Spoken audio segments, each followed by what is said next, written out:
వేసవికాలం అంటే April May నెలలని టక్కున చెప్పేస్తారు. కానీ వాతావరణ మార్పుల కారణంగా జనవరి ఫిబ్రవరి నుంచి ఉష్ణోగ్రతలు పెరుగుతున్నాయి. వేసవి ముందుగానే వచ్చేసిందా అనే భావన కలుగుతోంది. ఏటా ఉష్ణోగ్రతలో రికార్డు స్థాయి పెరుగుదల నమోదవుతోంది. గత శతాబ్ద కాలంలో 2024 అత్యంత వేడి సంవత్సరంగా నమోదైంది. 2025 కూడా అదే మాదిరిగా ఉంటుందని వాతావరణ నిపుణులు అంచనా వేస్తున్నారు. వాతావరణ మార్పుల ప్రభావం లానినా పరిస్థితులపై పడుతోంది. లానినా బలహీన పట్టంతో శీతాకాలంలోనూ చలి తీవ్రత అసాధారణంగా లేదు. వచ్చే వారం నుంచి తూర్పు మధ్య భారతంలో ఉష్ణోగ్రతలు సాధారణం కంటే ఎక్కువగా నమోదయ్యే సూచనలున్నాయి.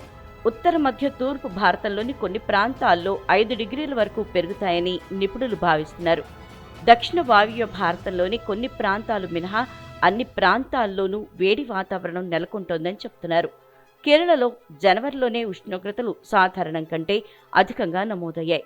ఆంధ్రప్రదేశ్లో రాబోయే రోజుల్లో గరిష్ట కనిష్ట ఉష్ణోగ్రతలు సాధారణం కంటే ఎక్కువగా నమోదవుతాయని భారత వాతావరణ శాఖ అంచనా వేస్తోంది. 2 రోజులుగా ఉక్కపోత ప్రారంభమైంది.